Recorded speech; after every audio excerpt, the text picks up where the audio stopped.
Good morning, everybody. How's it going? Excellent. I am so pumped to be here. You have no idea. We've been planning this for a while, and this is great. Thanks so much for having me. You know, in 1990, I was working for an insurance company, and I had a boss, and his name was Paul. And Paul prided himself on tell it like it is, frank, no tact. This is how it is. He was an ex-IBMer, retired. This is his second career. So every Tuesday, we would have these staff meetings. Everybody would come in, big wooden table, everybody's around. And he would go through everyone to talk about statuses on different projects that we had. Now with me, when it comes to projects and work, there's no such thing as bad news or good news. News is just news. I don't mind. So he gets to me and he says, "So Wade, what's status on the XYZ project?" So I began to tell him. He didn't like my answer. So he proceeds to put on some golf shoes, figuratively, and walk up and down my back. I mean, he really let me have it. So much so that he just kept going. So much so that even the individuals around started to feel embarrassed for me. I was getting warm. No, correction, I was getting hot. So after he was finished with his dissertation, everybody's walking out of the conference room. They're not even looking at me because they're embarrassed for me. I'm embarrassed for myself. So much so that it was an older lady that I worked with, and as we were walking around, she gave me this gesture on my back. It's like, "It's going to be okay, sweetie." So I decided to go back to my little cubicle, and I packed up my things. At this point, it's going around 3 o'clock. I put my things in my little bag. I walked to my car. I get in. I put on my seatbelt, and I went to adjust the mirror, and I see myself in the mirror, and there are tears rolling down my face, and I'm beet red, and I couldn't believe it. I drive home, and I'm just fuming, and I'm trying to figure out what happened, and I was trying to think about stuff like, how can I get Paul back and get away with it? But then I realized I didn't really like yellow or orange jumpsuits with county on the back. So I didn't go that route. So I started to write things down. And I realized, so I realized that Paul really wasn't the problem. I was. You see, you teach people how to treat you. And I let that happen for a long time. But that day was the last day. So I wrote down everything that I was good at and everything that I enjoyed. And I said, I'm going to start a company. And I heard, just prior to that, someone say that everything that God does comes to fruition. And I said, that will be my name, Fruition Consulting. And in 1990, that's how it started. And it started with one person, myself, and I called everyone that I knew professionally and says, I'm starting a company, Fruition Consulting. I'm going to do IT support, network support, and training. Had no idea how that was going to happen. But one person turned to 2, turned to 10, turned to 200. In 2007, I sold the company. Now, in between that time, I was at a conference, sort of like this, where you have these trade tables, and people talk about their wares. And so I had my little Fruition Consulting flags out, my little stuff, my little brochures out. And I'm just standing there, ready to talk to potential customers. Guess who I see? Paul. And I'm thinking, what's going to happen? Am I going to jump him now? I didn't do it because of the jumpsuit thing. And I didn't want to be called Vicky for the next 4 years. But he came by. I felt nothing. It was the same feeling that you have when you break up somebody with someone that you really wanted to break up with for a long time and you're finally over with, and then you finally see them again later and you're just glad that you're not with them. That's how I felt. But you know, that experience taught me a lot. It taught me that the workplace really matters. It really does. When we come into the workplace, this is our family. From 8 to 5 or 7 to 4 or whatever. This is it, guys. This is us. And Paul was the dad of our family. He was the leader. And how I felt, a lot of individuals felt. But I realized in constructing my own company, that is this. You have to construct the job that you want. By the way, as I moved on to create companies, I gave Paul sort of an acronym.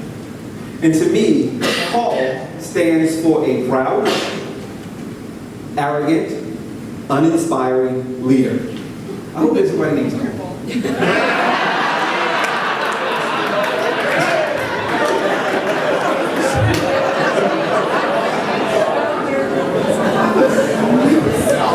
There's an exception to every rule.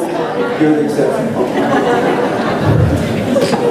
So, as a proud, arrogant, uninspiring leader, that's not what we want to be. And that's what we stayed away from. But in going back to creating workplaces, we're all responsible for creating our workplace. We all are. So which means is there's no such thing as a savior leader. No one is going to come in and truly reconstruct what you already have. It's all here. It is all here. For example, we have to have focus on what we're doing. And let's talk about focus for a second. It's interesting to note that cheetahs have the ability to be in a seated position and then run 45 miles an hour in just 2 seconds. And the reason why cheetahs have such an amazing ability to go from 0 to 45 is not just because of physical abilities. Zoologists tell us that the reason why the cheetah can do such things is that when they focus on their subject, their whole being moves toward the target. Everything in their existence moves toward the goal. So the thing is with us in our group, when we're focused on our goal, it happens.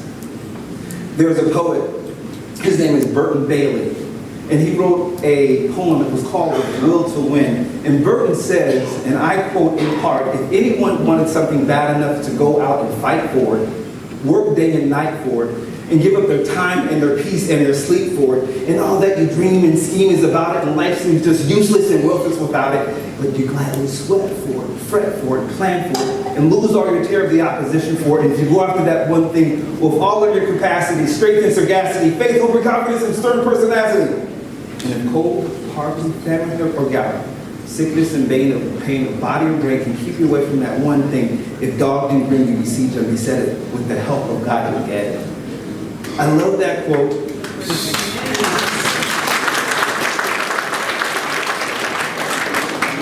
Because it reminds me of one thing. Stay focused. Stay focused. Now, if you can't tell, I played football in my life. Thank you. And you know, when teams get together, I played on offense, we come together and we huddle. We know this. And then when the huddle breaks, as a unity and solidarity and agreement, everybody claps. One clap. So let's practice that now. One clap. So when I say, do you agree, one clap. Do you agree? I feel everybody doing it. I still feel everybody. Do you agree? That's better. I like that. So here's the thing in the workplace. It starts with the teams. It starts with individuals. Because all teams are developed and created by individuals. So if it starts with individuals, this is the thing. Hire for attitude, train for skill. I can't emphasize it enough. Hire for attitude, train for skill. If you can find a person with a great attitude, that's trustworthy and a good worker, that's your guy, or that's your gal. But if it's a person that's really smart, adroit, but they don't carry your culture, that's not your person. Always hire for attitude because you can train the individual. Even on a leadership level. Case in point, there was a regional manager and he took on this new department that had a bad reputation of underperforming. And so he felt like he was going to go in and shake things up and change things. So he decided to have an all-hands meeting, sort of like this, and he started to go into his presentation. And he's talking about his 14-point plan and what leaders should do and then what workers should do. And he's talking, and in the corner of his eye, he sees this guy with tan pants on and a red shirt. And he's just kind of sitting there, uninspired and really not impressed. Not yet. So he's going on with his talk. And he's seeing this guy in the corner of his eye. He's distracted now. So he decides to make an example of this young man. So he asks the question, "Excuse me, son, how much money do you make in a week?" The guy says, "I don't know, about $400. So this new district manager pulls into his pocket, pulls out a money clip, pulls out $1,600 in $100 bills, gives it to the guy, says, "This is a severance for the next month. Everybody that's working for me will be inspired. You can go now." The guy walked off. And he went on with his speech, thinking that he made a good example of this individual. About 40 seconds later, Madge, who is the administrative assistant, sort of runs in with an envelope and saying, "Oh, where did the pizza guy go?"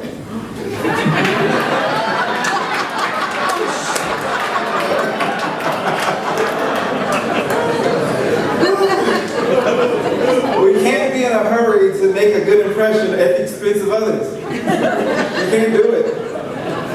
He's supposed to be the leader. Man, is he now? You can't unring that bell. But that pizza guy, he wants to be there. But that's the point, guys. We can't make examples in a negative way of other people. Here's the point. How does teams move forward? Obviously, good people. We know that. But it's good people with the right mindset. In order for us to be effective in our workplaces, two things have to be present at the same time. Number one, you have to feel a part of the team. You have to feel a part of it. But two, you have to feel valued. So number one, a part, but valued as well. If not, we're not there. Case in point, our brains have different departments, as we know, and there's a frontal part of our brain called the dorso-anterior cingulate cortex. And this part of the brain lights up when we feel physical pain. So if someone kicks us, pinches us, punches us, that part of the brain lights up. Consequently, that same part of the brain lights up when we feel excluded. That's interesting. So whenever we feel not a part of something, we actually feel in our brains physical pain. I'm going to take that one step further. In prison systems, outside of capital punishment, one of the things that do with prisoners is they put them in solitary confinement. But why is solitary confinement a punishment? Because they realize, even in the penal system, people need people. We need to be around people. I'm going to take it one.